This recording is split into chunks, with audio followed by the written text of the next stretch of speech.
Good morning, Jillian and Jonathan.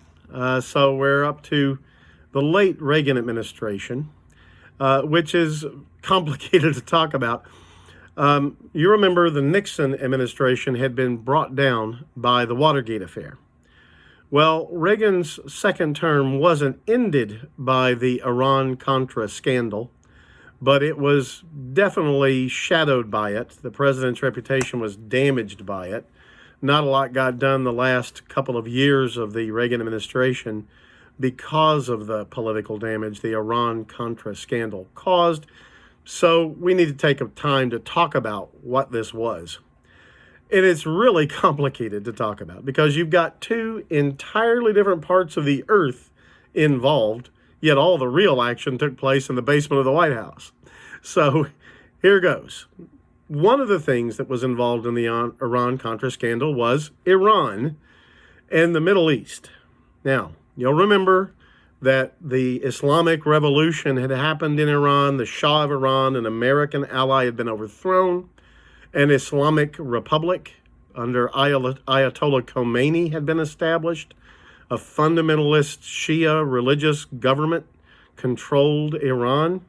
They were terribly hostile to the United States, and students loyal to Ayatollah Khomeini had seized a bunch of American diplomats, and they had held them hostage in the American embassy in Tehran, Iran, for 444 days. They released them literally the minute Ronald Reagan became president. They left Iran. And the Reagan administration continued to be very hostile to Iran, as every American administration ever since. They are considered, if not straight up enemies in the United States, at least fierce adversaries in the United States ever since 1979. Now, Iran was involved in a terrible war with its neighbor Iraq, then under control of the dictator Saddam Hussein. Iran and Iraq, the Iran-Iraq war went on for years, and it cost an enormous number of lives. Way over 1 million men were killed in the war between Iraq and Iran. The battle went back and forth, and in the end, only a little bit of territory along the Shatt al-Arab waterway even changed hands. So it was a long, extremely brutal war where almost nothing changed after years of fighting.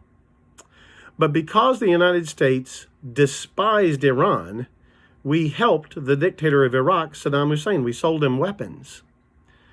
Now, later on, we'll go to war with Saddam, and this often happens in diplomacy. Your friend today, 10 years from now, will be your bitter enemy. This happens all the time. But Saddam Hussein got our weapons, took our assistance to help fight the Iranians, because in the Middle East, we consider the Iranians to be our fiercest enemy, the fiercest enemy of peace and good order. So we were helping Iraq to fight Iran back then.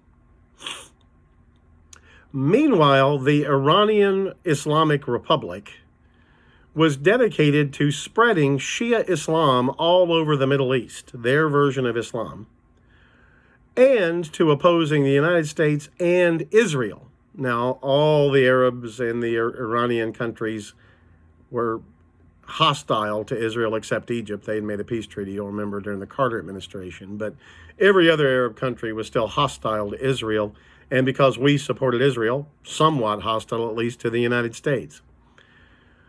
So Iran, who hates the United States and Israel with a passion, funded Shia Islamic fighters in southern Lebanon. This group was called Hezbollah.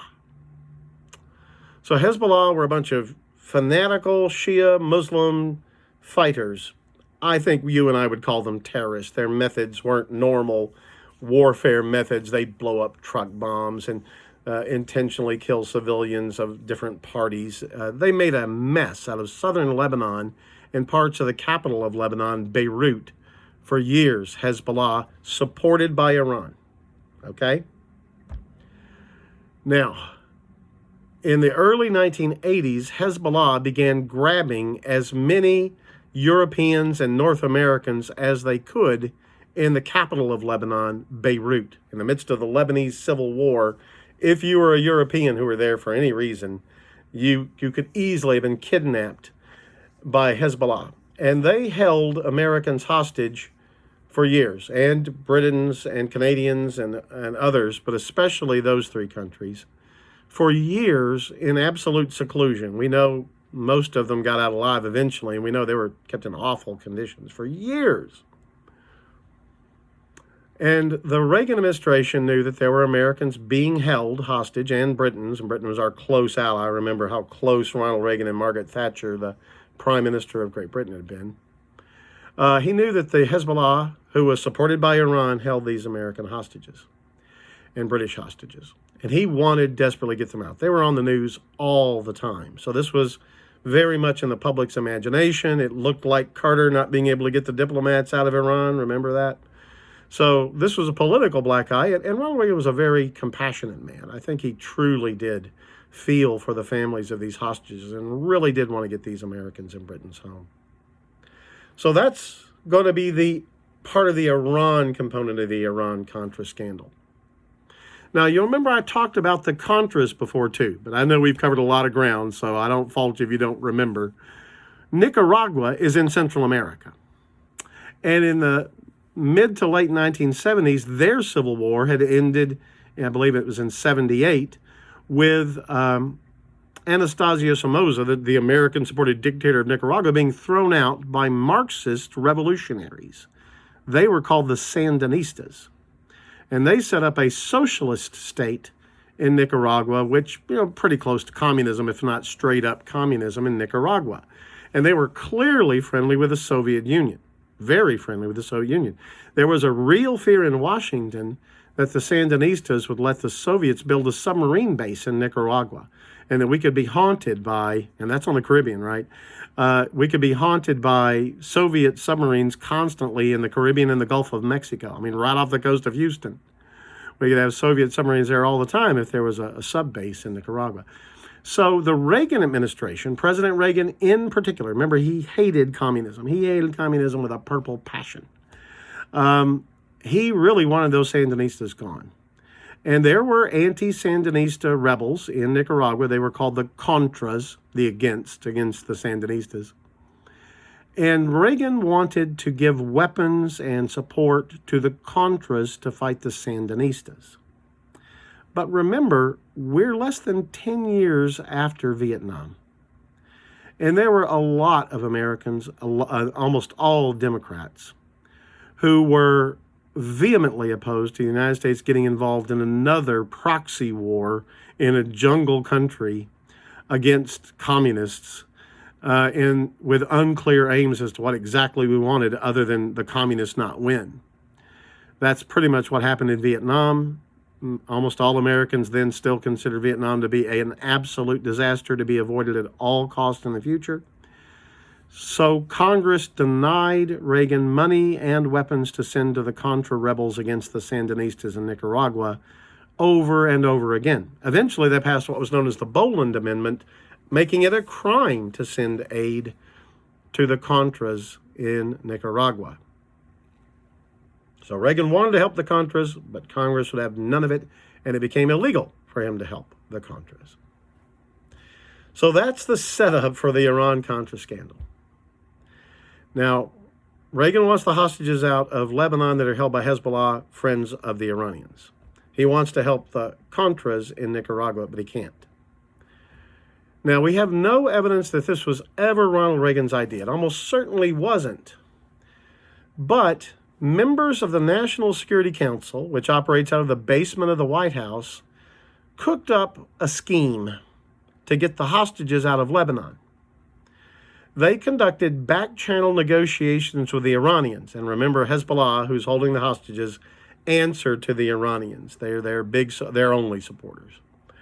So back-channel negotiations between American diplomats, through the Swiss in some cases, with the Iranians were going on. The world was not told about this. This was all secret. In the end, what the Iranians wanted was U.S. dollars money. They wanted hard currency, real U.S. dollars in suitcases. And they wanted Stinger missiles. They wanted shoulder-launched, surface-to-air missiles. I think they were hoping to back-engineer them to make their own versions, but they wanted Stinger missiles to use in their war against Iraq. And American diplomats snuck off to Tehran in secret with money and Stinger missiles and a cake in the shape of a key. Apparently the key to future positive relations with Iran. Who knows what I think that's what it's supposed to have symbolized. They took a cake and money and Stinger surface-to-air shoulder-launched missiles to Iran. And a few days later, the American and British hostages in Lebanon were released by Hezbollah. So it surely looks like what happened was that those gifts to the Iranians got the hostages in Lebanon released. Now, that was a problem in and of itself because President Reagan had insisted, and usually American presidents do insist, that America does not make deals with terrorists. We don't cut deals to get hostages released. That's our official policy. And this sure looks like a deal was made maybe one step removed to give the Iranians things to get the hostages released in Lebanon. That's sure what it looked like when it came out. But nobody knew this at the time. This was all secret. Now, the Iranians had given us money for those Stinger missiles. We gave them money, they gave us money. It was all a deal. But there was a suitcase of money that came back from Iran. And this money wasn't supposed to exist, right? It wasn't on the government books anywhere. We'd gotten this money from the Iranians, and it's several $1 million. And these people came walking into the National Security Council in the basement of the White House with a bag full of a huge amount of money. And there, apparently at the idea of a colonel named Oliver North, Colonel Oliver North, he's a staffer of the NSC. He had been involved in the Iran exchange. He got the bright idea, hey, we can't send money to the Contras legally. We're not supposed to have this money. It's illegal money. Let's send it to the Contras. Oliver North decided to take the illegal money the administration had gotten for trading arms for hostages and send those suitcases of money to the Contras in Nicaragua to fight the Sandinistas, which they weren't supposed to do. So that certainly was a crime. The violation of the Boland Amendment, sending money to the Contras, was 100%, no doubt about it, a crime. It may not have literally been a crime to get the money from the Iranians for the missiles, although I'm not certain if that was actually a crime or if it was just against American policy. But it was certainly embarrassing. Well, a few weeks after this was done, the news leaked, and the news media pounced on it. And in the post-Watergate world, now the news media wants to tear into an administration, find out what secrets it's got, what's it doing that's dirty. And, well, like I said, one of these things was certainly a crime. Sending the money to the Contras was clearly a felony crime. And then the question began, who's responsible? And then there was an FBI investigation, and investigative reporters are tearing in. And it comes out that Oliver North in the basement of the White House and several other aides of the president certainly knew about these things, probably did them. But what did President Reagan himself know? He insisted he knew nothing at all about this. Nothing. Never heard a word about it. But as time went on and the investigations continued, documents with his check mark, his initials on them, relating to these things came out. Now, he claimed always to have no recollection of any of these things.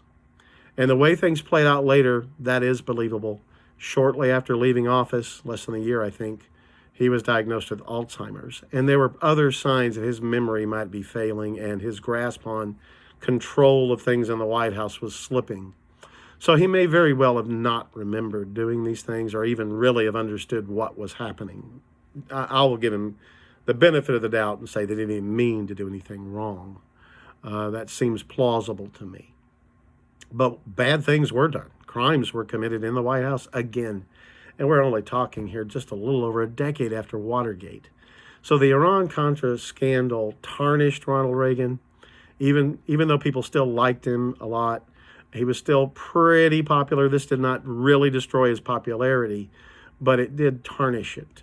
His accomplishments would never quite be the same after this arms for hostage swap in Iran and then the illegal money going to the Contras. At the very least, people began to wonder if Ronald Reagan really had control of his own White House. and more it looks like maybe he didn't. He was always a hands-off manager. He just wanted the big picture, summarize things in a one-paragraph memo and get his initial. That was always his way of handling his affairs in the White House. And it mostly worked fine if you have reliable assistants, reliable deputies that you can trust. Absolutely. Reagan trusted his deputies, and in the end, on the Iran-Contra scandal, they let him down big time. So anyway, that has left a mark on American political culture. So I wanted you to know in some detail about the Iran-Contra scandal. I'll see you tomorrow.